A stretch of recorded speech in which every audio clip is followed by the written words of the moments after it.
मीठा मीठा बाबा, कहते मीठे बच्चे,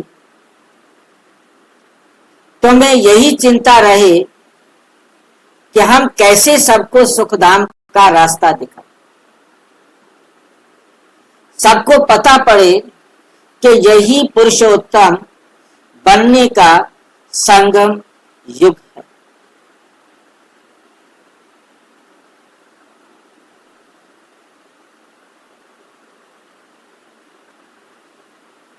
बाबा क्या कहते हैं, मीठे बच्चे तुम्हें यही चिंता रहे।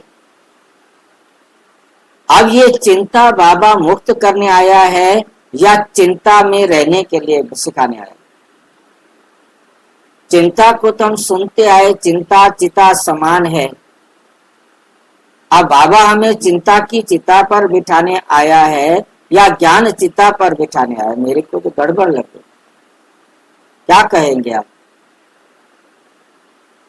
बाबा तो आज तक कहते आए, मैं चिंता की चिता से उतार कर ज्ञान चिता पर बिठाता हूँ, विकारों की चिता से उतार कर ज्ञान चिता पर बिठाता हूँ, चिंता चिता समान है।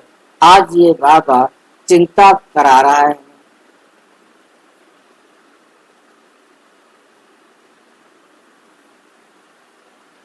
चिंतन और चिंता में फर्क है। यहाँ तो चिंतन नहीं लिखा, यहाँ तो चिंता लिखा है। मैं तभी तो सोच में पड़ गया। तुम्हें यही चिंता रहे कि हम कैसे सबको सुखधाम का रास्ता बताएं, सबको पता पड़े कि यही पुरुषोत्तम बनने का संगम युग है।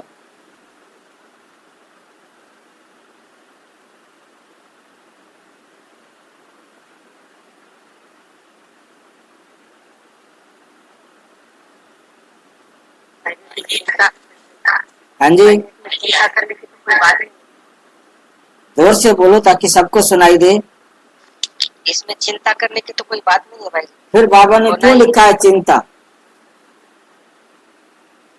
बाबा ने तो चिंता शब्द लिखा है। मीठे बच्चे तुम्हें यही चिंता रहे कि हम कैसे सबको सुखधाम का रास्ता बताएं।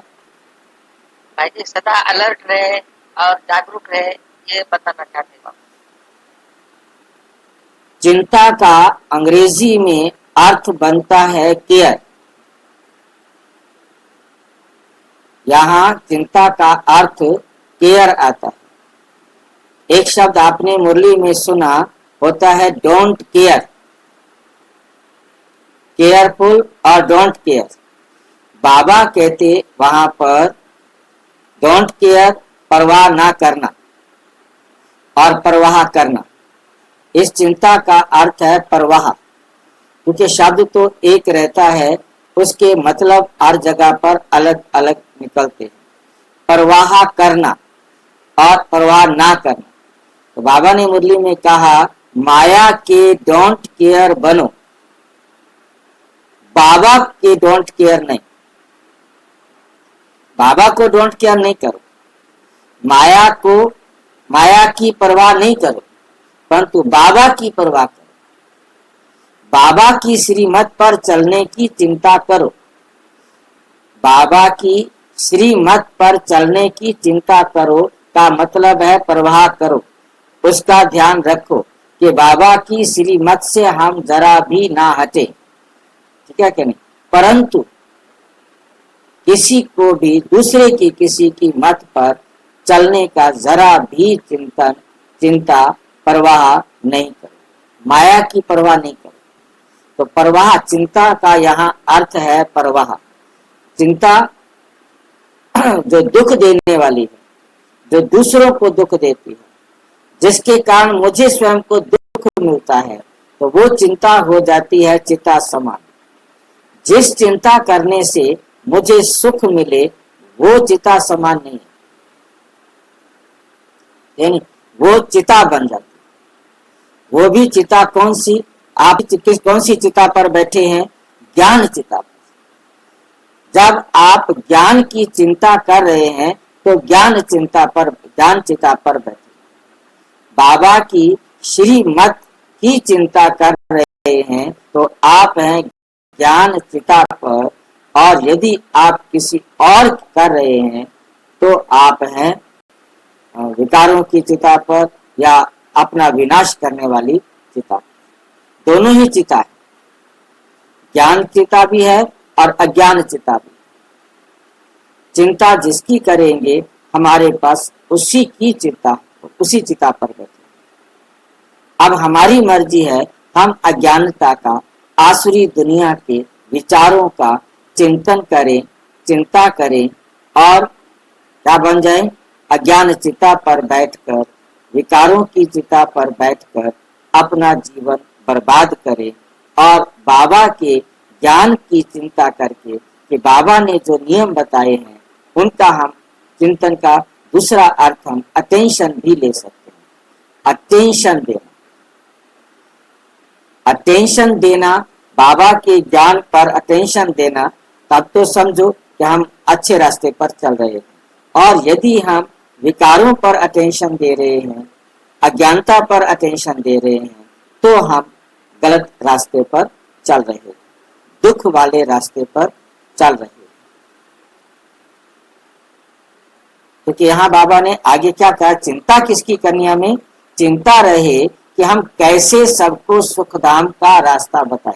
जब हम सबको सुखधाम का रास्ता बताने की चिंता करेंगे, अटेंशन देंगे, ठीक है कि नहीं, चिंतन करेंगे, ये चिंता चिंतन वाला है, ये चिंता अटेंशन वाली है, ये चिंता ज्ञान वाली। तीन बातें आ जाती हैं क्योंकि इसमें बाबा की श्रीमत है,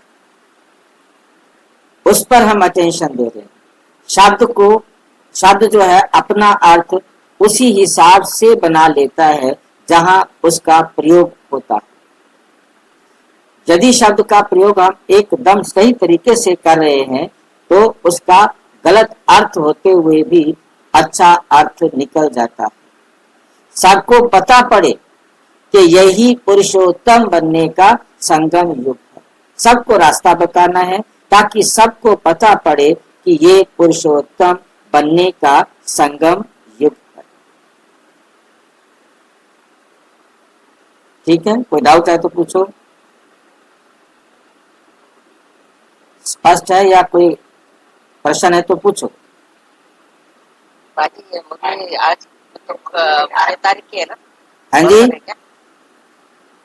कल तो सुनाई नहीं थी ना आपने मुरली? कैसे सुनाएंगे कल?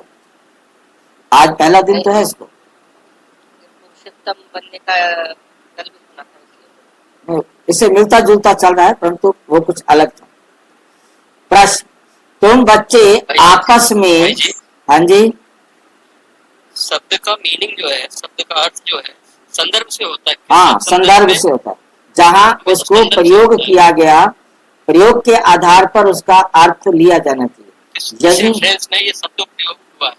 हाँ, बिल्कुल बिल्कुल। भाई जी, शुरुआत में मुझे सील दादी को आप जानते होंगे। हाँ हाँ, बोलो। नोएडा वाली। हाँ जी हाँ जी। वो कब मुरली में कहा, किस संदर्भ में पूछ रहा है बाबा, ये हमेशा वो कोट करती थी। हाँ बिल्कुल वही बिल्कुल। उत्तर देता था तो बोलती किस संदर्भ में बात हो रही है, किस संदर्भ में बात हो रही थी। संदर्भ एक शब्द भी हटा दिया जाए तो अर्थ बदल जाता है। संदर्भ से ही। हाँ, संदर्भ से ही अर्थ को लेना चाहिए क्योंकि यही तो सारी बात है। वीरेंद्र देव दीक्षित के जो मैं देखता रहता हूँ, भेजते रहते हैं मेरे पास अलग अलग। एक वो भाई है हमारा जो छोड़ के चला गया है, बहुत ज्यादा बेचारा, वो भी जो है ना उसी प्रकार के लिख करके, हाथ से लिख करके भेजता है, लाल और नीले रंग के पेन से, होल्डर से लिखता होगा। अक्षर कुछ ऐसा पेन भी नहीं होता, वो होल्डर से लिखता होगा, लाल और नीले होल्डर ले करके बहुत मेहनत करता है, परंतु बेचारा पाठ के अनुसार अपना पाठ एक्यूरेट बजा रहा है।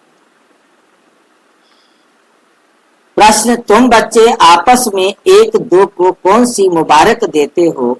मनुष्य मुबारक कब देते? दुनिया वालों की मुबारक में और बाबा के बच्चों की मुबारक में अंतर। तुम बच्चे आपस में एक दो को मुबारक देते हो, मनुष्य मुबारक कब देते हैं? दो प्रश्न हैं। मनुष्य मुबारक तब देते हैं जब कोई जन्मता है, विजयी बनता शादी करता है या कोई बड़ा दिन होता है, परंतु वे कोई सच्ची मुबारक नहीं।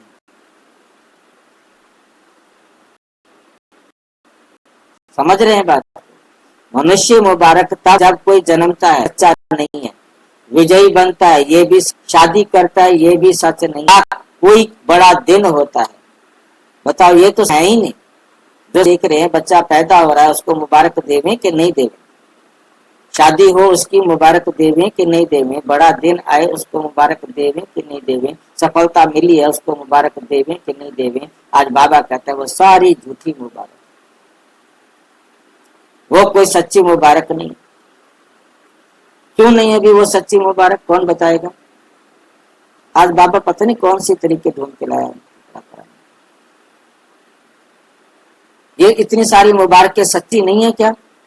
सच में बच्चा पैदा हुआ है, सच में शादी हुई है, सच में सफलता मिली है, सच। हाँ जी, ये विनाशी है। थोड़ा जोर से बोलो, क्या बात है आज? देह और देह के संबंधी सब झूठे हैं। अच्छा, ये देह के संबंधित हैं और देह विनाशी है, तो ये भी सब विनाशी मुबारक, झूठी मुबारक, झूठी काया, झूठी माया, झूठा ये संसार। इस संसार की सारी बातें। तुम बच्चे एक दो को बाप का बनने की मुबारक देते हो। तुम कहते हो कि हम कितने खुश नसीब हैं जो सब दुखों से छूट सुख धाम में जाते हैं। तुम्हें दिल ही दिल में खुशी होती है। तुम्हें क्या होती है? दिल ही दिल में खुशी होती है।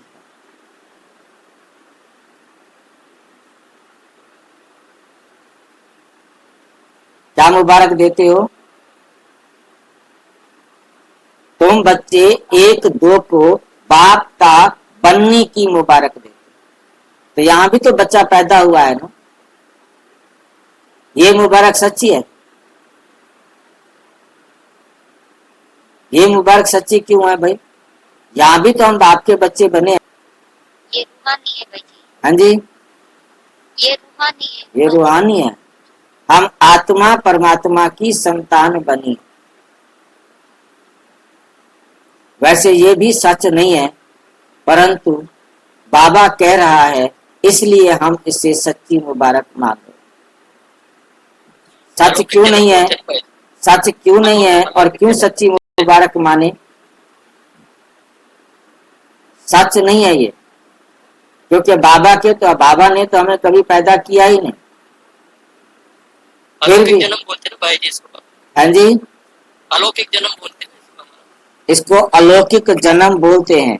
परंतु बात यह है कि हम बाबा के बच्चे तो हैं ही नहीं, परंतु ये हमारा कल्याणकारी जीवन है। ये डायमंड जन्म है, मर जीवा जन्म है। हमारा कल्याण होने वाला है और उसमें हर बात में अकल्याण, उसमें कोई कल्याण की बात नहीं। झूठी काया, झूठी माया, झूठे संसार की मुबारकें भी झूठी। ये सत्य परमात्मा के साथ हम सत्य आत्माओं की का सत्य जन्म, इसको सत्य जन्म हम इसलिए कह रहे हैं कि इसमें हमारा कल्याण है। न केवल मेरा कल्याण है, सर्व का कल्याण है। मुझ एक आत्मा के सुधरने से जितनी आत्माएं मेरे संबंध संपर्क में आएंगी, मैं उनको सुख देने के, उनके कल्याण के निमित्त ही सोचूंगा, कल्याण के निमित्त ही मैं कर्म करूंगा। ऑटोमेटिक उन्हें भी कल्याण के निमित्त कर्म करना पड़ेगा।